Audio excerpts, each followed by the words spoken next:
is a deal on the table. Are you going to support it?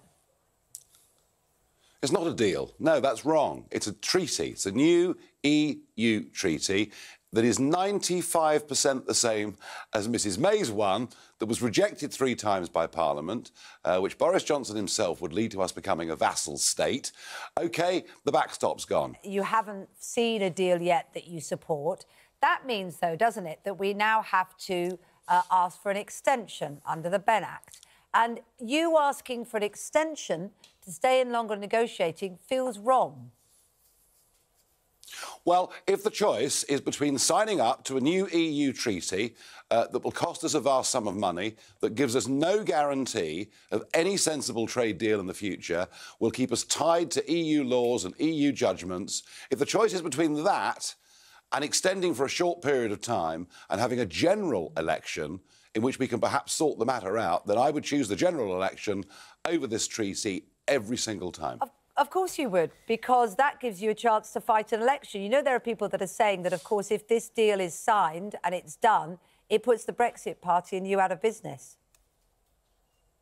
Well, that depends on public perception. If the public wake up and realise that what Boris done is to sell them out, effectively, he's the one that surrendered, not the Benn Act, and that we find ourselves at the mercy of EU law with no vote, no voice and no veto, if the public wake up to that, they're going to be very angry indeed. There are a couple of Brexit MPs that have supported this deal. They've said that it's a good deal.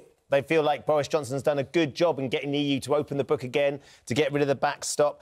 If it goes through, would you boot them out of your party, Nigel? Well, a couple of them are friends of Boris's and they want to believe the best. But this is not a good deal. It's not a new deal because it's 95% the same, that withdrawal agreement, as Mrs May's previous failed attempt.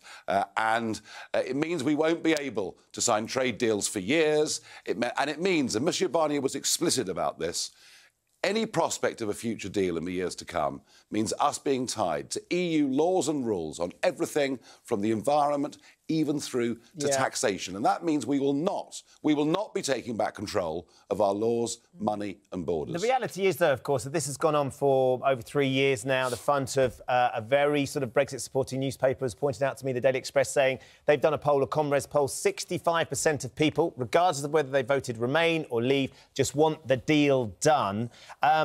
It just feels like you asking for another delay. It means that this negotiation, this talk is just going to keep going. It's just constantly just this can being kicked down the road. When are we ever going to get anywhere, Nigel? No, this does not get Brexit done. We've just finished the easy bit of these negotiations. The next bit will last another 3 years or more, will be even more acrimonious and even more difficult. This does not get Brexit done, and that's why a clean break is the only way to go. I promise you, all Leave-supporting MPs that vote for this, if they do and it goes through tomorrow, will regret it for years to come. I mean, the deals still have to be struck anyway, don't they? The deals still have to be made even after a clean break, and there's no guarantee that with a clean break those deals could be made any more quickly.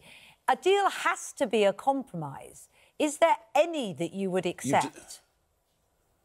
Yeah, I want a free trade arrangement, a genuine free trade arrangement. Countries like Canada have free trade deals with the European Union, but they're not bound by EU laws. They're not told they have to have a level playing field. They're allowed to catch their own fish, and they don't pay $39 billion just to start a new round of negotiations. I want a free trade deal. Boris Johnson is going for a close and special partnership, and effectively, this is simply Brexit in name only. And he will try to sell this. Years to get that. You're consigning us to equivalent. No, you don't need trade deals to do business, is the first point to make. And the second point to make is there's a great big world out there beyond the European Union. We voted to leave the EU institutions. When you wake up on November the 1st, if in theory we've left, you will find that nothing has changed at all. As I say, this doesn't get Brexit done. It just takes us into a new phase of agonising negotiations. I think the whole thing is a major error. I think this